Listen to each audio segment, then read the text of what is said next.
Well, Perry Minasian was interviewed at the winter meetings and was really incredibly candid. He spoke about Ohtani and his future, Rendon and his performance, and then he teased something pretty big. So we're going to dissect it all. We're going to guess what it means. We're going to start spreading rumors. It's going to be awesome. It's time to get locked on with Mike and Jon, and this is Locked On Angels. You are Locked On Angels, your daily Los Angeles Angels podcast. Part of the Locked On Podcast Network, your team every day. And thanks for making Locked On Angels your first listen of the day. Every show is free and available on all platforms like Apple Podcast and Spotify. The best way to help us out is by giving us a rate and a review. And if you're watching on YouTube, make sure that you're subscribed and click that bell to be notified every time a new episode drops. And today's episode is brought to you by BetOnline. BetOnline has you covered this season with more props, odds, and lines than ever before. BetOnline is where the game starts. Happy Friday to you, and thank you for being here with us on Locked On Angels, where it's your team every day. You've got the Frisch Brothers here with you, a.k.a. the Super Halo Bros. My name is Jon, and that's my brother Mike. And my name is Mike, and that's my brother Jon.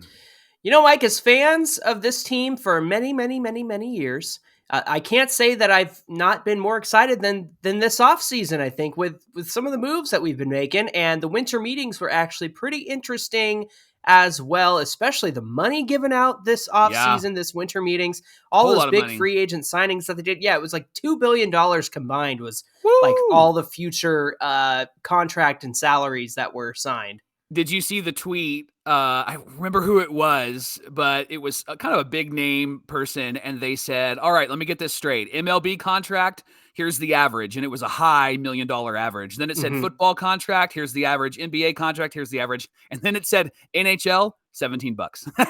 Yeah, they just don't make the money in the NHL. And those guys get the heck beat out of them in the NHL. They do, too, yeah. So. They do.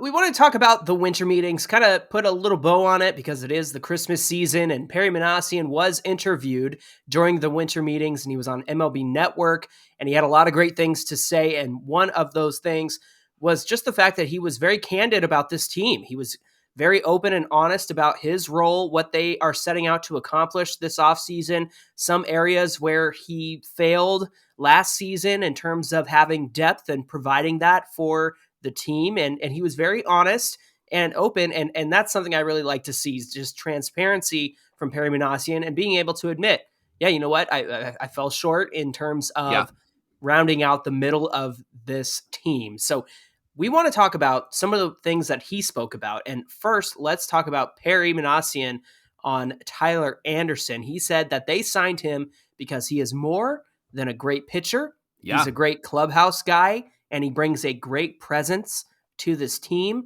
And I like this one. He knows how to win, and he has been around a winner because of last year and it being on the Dodgers. So I thought that those were some great things that he had to say about Tyler Anderson. He's got an edge, is what Perry said. He's got an edge and a toughness on the mound. And I love these words. We've used them often on this pod, but he's going to grind, and he's going to work hard, and he's going to do what is necessary to help this team win. Johnny, I think that Perry got Tyler Anderson at just the right time, because with all of these contracts that are being handed out right now, I mean, if Tyler waited, I wonder if he could have gotten another $10 to $20 million because of how much money is being spent. And here's the thing that I really loved. What Perry said about Tyler is that he's going to be around these young starters, and they're very impressionable. And Tyler's a great leader, and he's going to help them improve.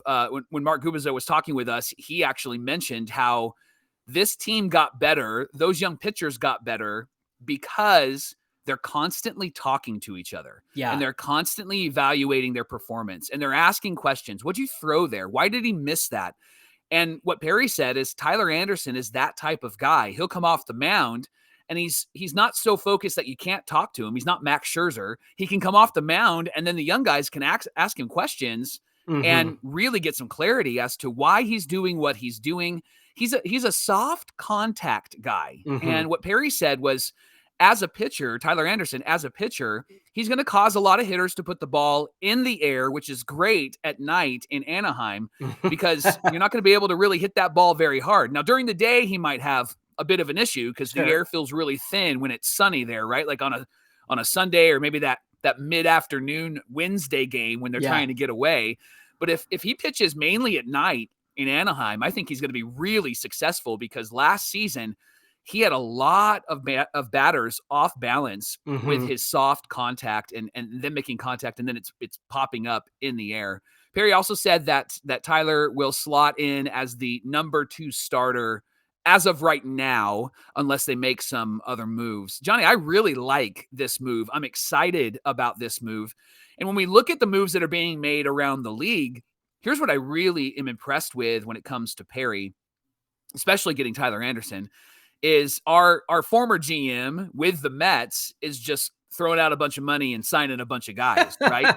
And what Perry's doing is actually piecing together a well-rounded team. And you made the statement, we've been around for a long time and we're excited about this team. I think what we're excited about is we haven't seen a GM put together a well-rounded team since the early 2000s, right? Bill Stoneman was really great at getting the right players, the right pieces, and getting us what we need to be successful. And so I am really appreciative in how Perry's put this team together, especially getting a guy like Tyler Anderson, who you were wanting earlier this year. In your GM episode, you talked about that. So Johnny, as we read these quotes from Perry, does this make you more excited about Tyler Anderson? What stirs up in your heart, in your mind, as you hear about the type of guy that we have on our team now?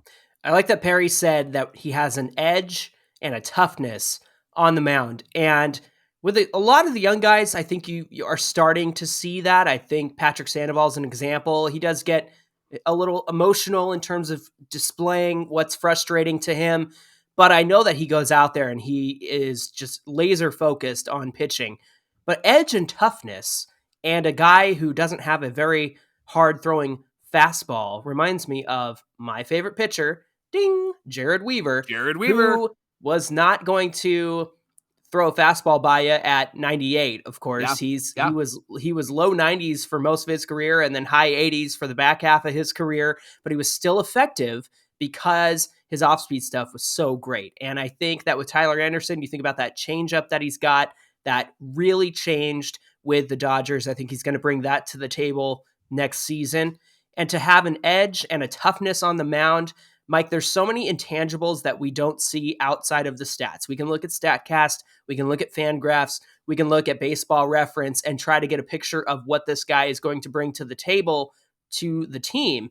But I think what Perry says is interesting. Like, the young guys are going to glean information off of him. He's going to take what he learned with the Dodgers last year and bring it to the table this year and possibly provide that to some of the young guys and make them better by virtue of it. So there's a lot of intangibles that we don't see when it comes to signing players. And I think that Perry did a good job of defining that and making that clear on MLB Network the other day when he was being interviewed. So this makes me excited for Tyler Anderson more than I was already excited to have him, because he just made sense for this rotation. And at the cost that we got him for, the 3 years, $39 million, $13 million a year, that was a steal, man. And considering, I mean, look at the money Andrew Heaney got for the Rangers. And who would have guessed that he would be able to get that much money? So all of that to say, I'm very excited to have Tyler Anderson. How about you? I'm really excited to have him because he does help solidify the starting rotation, and he brings a leadership to this team. And we have him for 3 years, John. This isn't a slide in and slide out. And then are we going to be able to have him next year, right? Like, this is going to be the conversation we're going to have over the next 3 seasons. Man, I'm really glad that Tyler's on this team, and it's great that he's following up Shohei. He's been for Reed Detmers and Patrick Sandoval. I mean, we're going to be able to talk about that, and it's not going to be, should we extend him? Should we bring him back? Kind of like what it was with Noah Syndergaard and Michael Lorenzen last season. So I'm super stoked. I'm glad that we got him, and I think he's really going to be an excellent pitcher for us in 2023. I agree. So that's a great insight into Tyler Anderson that Perry Minasian provided us, and I'm happy that he provided some more details into the signing and just what Tyler Anderson brings to the table for the Halos in 2023. Coming up on today's show, Perry Minasian said it's early in the offseason and we haven't seen Santa yet. So 2 questions. 1, Perry believes in Santa? And 2, what does that mean for the Halos? We're going to talk that through. Locked On Angels is brought to you by our friends at Built Bar. Friends, can we just pause the pod for just a second? Because I want to talk about the newest Built Bars reimagined for the Christmas season. And they're not just Christmas flavors from Built Bars. There's the cookie dough topper. There's the coconut brownie bar. There's the coconut brownie topper. And there's the white chocolate peppermint granola. I'm getting hungry just Sign me this. up. Let's go. Yes. Bill got creative and they love us and they're sharing their creativity with us. These bars and puffs and granola bars are delicious and more filling because they're insanely tasty. And John and I aren't just being paid to talk about Built Bars. We actually have been incentivized by them sending us Built Bars or manipulated. I'm not sure what word you want me to use there, but they are delicious. I've had them and I have my favorites, and these ones might become my new favorites. And because it's Christmas time, they've also created the candy cane brownie puff.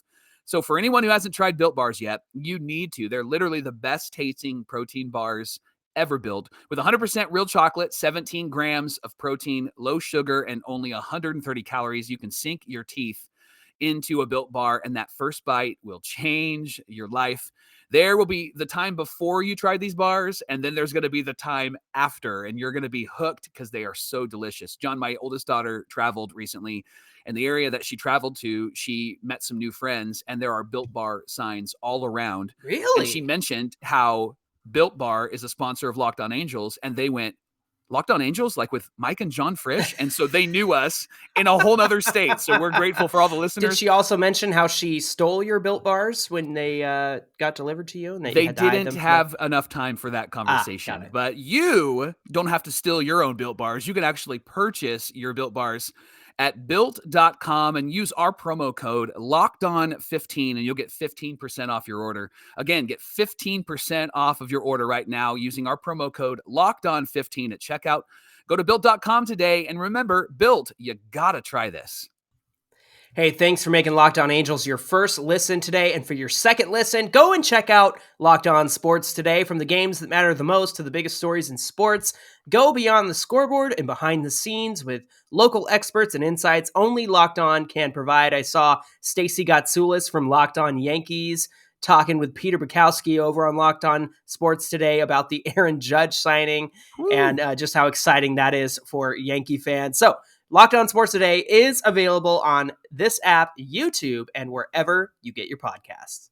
Well, it's inevitable anytime Perry Minasian talks about the Halos, as much as he may want to talk about how he's putting this team together, they're going to ask him about the unicorn, the greatest of all time, Shohei Ohtani.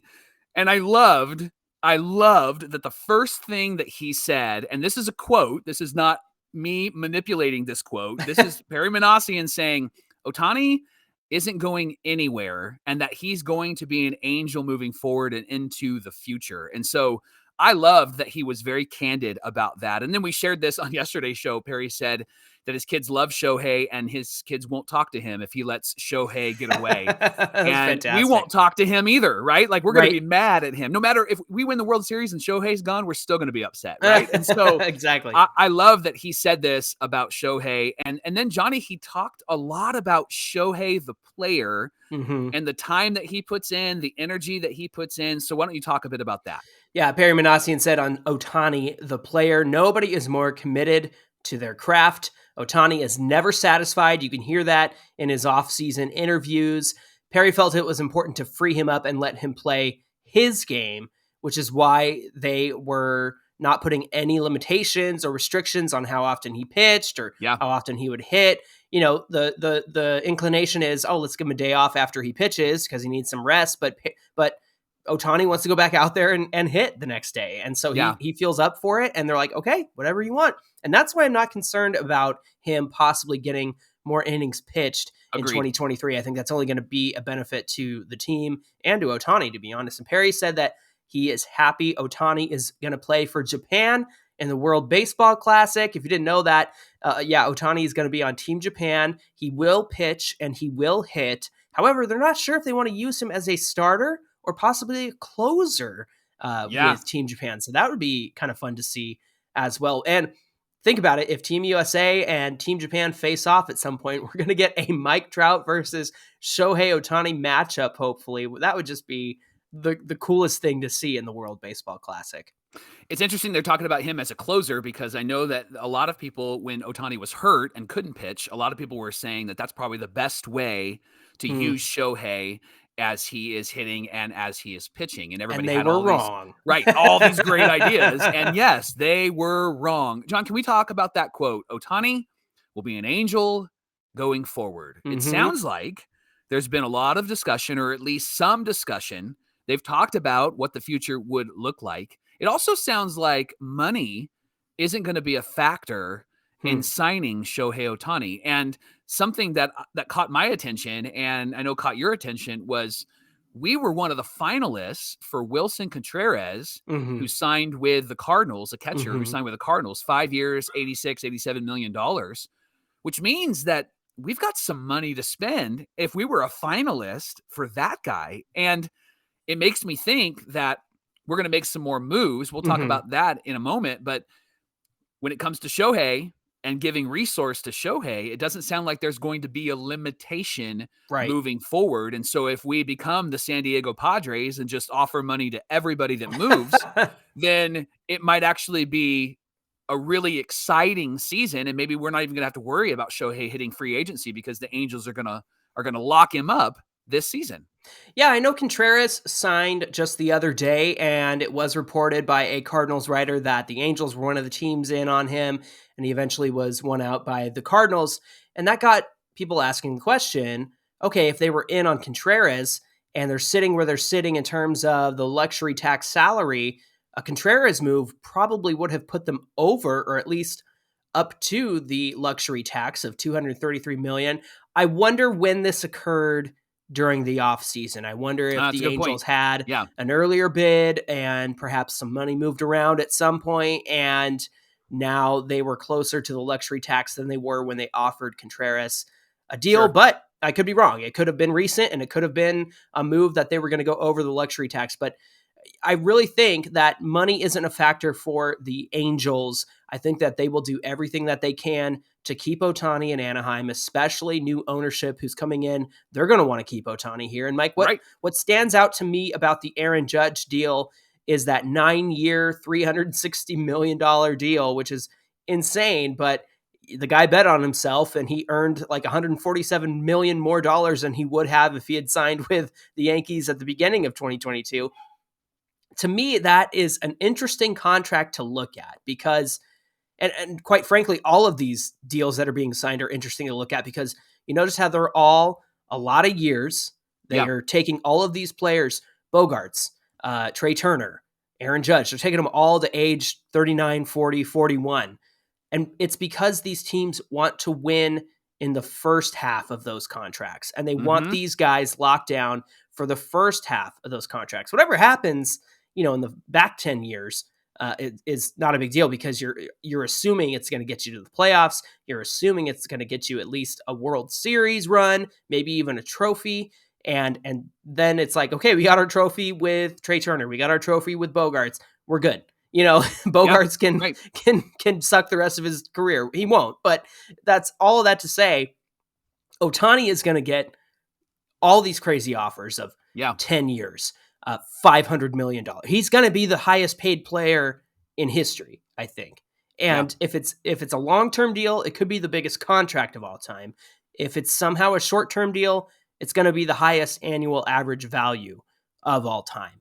And I think the Angels, with new ownership, will be in the best position to get it done once they are in at the beginning of the season, once everything settles, the dust settles, even if it's May that new ownership comes in. They still have the rest of the season to work out a deal with Ohtani. And if worse comes to worse, they'll be in position at the end of the season to work out a deal with Ohtani. And then I think the other factor is, are they going to win? Are the Angels going to be able to win and give Ohtani some incentive for staying? So that's kind of a question I have on my mind. What do you think about that? Yeah, I think that winning is going to be the number one priority for Shohei Ohtani. We've read and heard from Perry Minasian that Mike Trout and Shohei are checking in to see what he's doing this offseason, what players you're bringing in. And so obviously that's going to be a priority. And yeah, he's going to get a really big contract. I think the thing that has been different for Angel fans, I know it's been different for me, is not being worried about, oh my gosh, are we going to be able to afford this and afford that and be able to win? We're not having to trade this for that. We're going to be able to say, we can do both. It's a both and for us. We can pay Ohtani, and then we know that we're going to win. And so I'm thrilled with what we're going to be able to do with him. I'm thrilled that we actually can see the team a bit differently with this potential new owner and how Perry is handling things. I feel like everything is up and to the right, at least right now, with Shohei Ohtani. That's a good way to put it. Well, Mike, Perry Minasian, Johnny was talking to MLB Network, and he brought up Anthony Rendon. And Anthony is one of the bigger questions on this team. And Perry said that Anthony is feeling good, like he should, and a very intelligent player. He was talking a lot about how Rendon sees the game in a really unique way. Rendon really is a great leader. He's a guy that Perry has been bouncing ideas off of. In fact, he interviewed, he said, yeah, I literally was just texting Anthony Rendon like 10 seconds ago. And so they've been talking a lot. And the thing that he said that caught my attention was Perry thinks that Rendon is going to be the comeback player of the year. And Gooby did too the other day on the show. Yep. Gooby brought up Rendon and said, I know he's been hurt the last 2 years, but when he's healthy and comes back out there, he wants to win. He wants to be healthy. He wants to be on the field. So that was encouraging to hear too. Yeah. And his injuries have been uncommon injuries. And that's the thing that I think we have to hold out hope for, is that these aren't just baseball injuries. It's just been kind of like random, weird injuries. And, and so that could be a really good factor for Rendon this next season. Listen, I know that we are the Super Halo positive brothers, and we like to think and look on the bright side, but I really am thinking and looking on the bright side when it comes to Anthony Rendon, and having him around, I think, is just a benefit for this team, because Perry also said he's mature. He's got a great aptitude. He's a leader and an influencer. One of the best things that I heard him say was that Rendon just needs to give other players a look and they'll adjust. Right? That's fantastic. Yeah. I love that. I know what that skill. is. I know what that is. You've done that to me. Yes. On the softball field and in life, haven't we? That's right. That's right. So, Johnny, you think that Rendon is going to have a healthy year? And if he does have a healthy year, what sort of numbers do you think Anthony Rendon might put up? Like, if you had to take a shot in the dark, what would be a stat line, in your opinion, if he's fully healthy?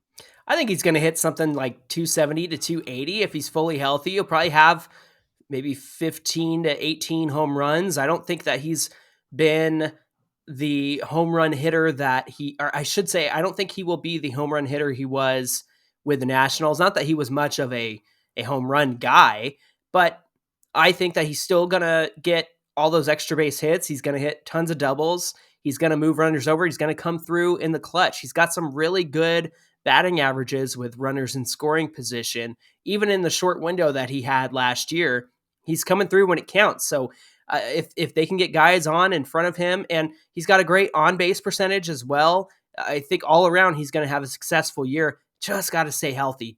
Has to be able to stay on the field. And it's been 2 years in a row, and that really sucks because in 2020, he looked like a stud. And I know it was 60 games. He didn't play all 60 games, but extrapolate that out to 162. And I think that he could really do something special next season. So I think that he'll have a solid season. Again, it's all about health. It's all about keeping him on the field. If he's got to take a day off, you now have sufficient backups to play third in Gio Urshela. You might even let Rengifo go over to third every now and then as well. So I think that the Angels are in a much better place. John, you mentioned this earlier, that Perry has been working on and concentrating on building the middle of the roster, which makes sense why we haven't gone after that big name free agent. And with all the money and the years that are being handed out, that feels like a long-term commitment, unless you're going to get somebody that you know is going to be really effective for numerous years, and perhaps they're just saving it for Shohei when he's a free agent. But the thing that he mentioned that really stood out was, he said it's early in the off season and we haven't seen Santa yet, as if to say, like, there's some gifts coming. So if you could tease out what Perry said there, and if you could create some rumors that are untrue, this is John MZ right now. Okay. So what do you think that means? We haven't seen Santa yet. Okay, if I'm being blunt, it's not Christmas yet. Like there's a lot of off season to go, right? Like that could very well mean what it means, and he's just saying, "Hey, it's still early. We haven't passed December 25th yet." But if I'm gonna be imaginative here, and this is what we want. This is what we want. We want wild. We want to speculate wildly and come up with all kinds of nonsense. Mike, I think that they will get a big free agent signing. I think that would be the icing on the cake, if you will. Like that would be the final bow on the present. I think something's coming down the line. If Perry's working on it. I don't know if it's Kodai Senga. I know a lot of people think Dansby Swanson, and at this point, Dansby and Correa are the only two shortstops out there. Yeah. And I think Kodai Senga is a great move. Somehow they get Carlos Rodon. That's a possibility as well. So again, I'm speculating wildly, but it seems like Perry has the permission to make that big move and go over the luxury tax, because this has just been such a different offseason than what we've had before. And since he has rounded out the middle of the team in terms of those players who can step up and step in when somebody goes down, you think about Gio Urshela as a type of move that helps these Angels withstand injuries, that brings versatility, guys who can play all over the field. I mean, Jared Walsh is a stud first baseman, but perhaps we'll see him in the outfield at some point. And I know they've got Ward and Renfroe and Trout, but you never know what's going to happen. And so versatility and using those guys all over the field is stuff that Perry has done well. But I think the final nail in the coffin, I think that's a bad analogy, but just the final thing, the iceberg in the Titanic. Wait, no sinking it here. That's not what we want. I just think that the Santa move is that last big signing that the Angels are going to make. I'm really looking forward to seeing what that's going to be. What do you think it means? I'm gonna make a bold prediction here. I think it's going to be a shortstop, and I think it's going to be Dansby Swanson.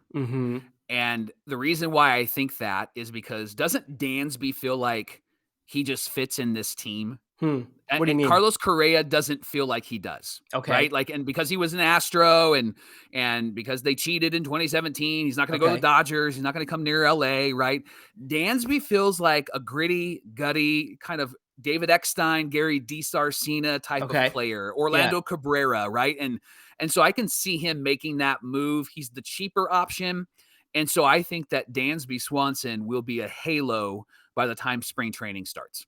Maybe by the time we post this video or in this episode, huh? How about that? That'd be great. It's Elon's Twitter world, so you never know what's going to happen, right? Oh, gosh.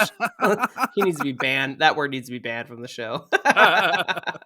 Well, thanks for making Locked On Angels your first listen today. And now for your next listen, check out the Locked On Sports Today podcast. They share some of the biggest stories of the day, instant reactions, big game recaps, and the take of the day. They're available on the Odyssey app, YouTube, or wherever you get your podcasts. Hey, be sure to give us a follow at Locked On Angels on Twitter to keep up with the show and everything Angels, and of course at Super Halo Bros on Twitter and Instagram. And you're going to want to do that because, Mike, on Monday, it's a Mailbag Monday right here on Locked On Angels. So yeah, tweet at us and comment below this video. Send us a direct message, or you can even call us and let us hear the sultry sounds of your voice, 714-409-6396. We would love to hear from you and know that you are a real human listening to Locked On Angels for Mailbag Monday on Locked On Angels. Get in our mailbag. All right, y'all. I hope you have a great weekend. Until then, my name is John, and that's my brother Mike. And my name is Mike, and that's my brother John. That's going to do it for this episode of Locked On Angels, and we'll see ya on Monday.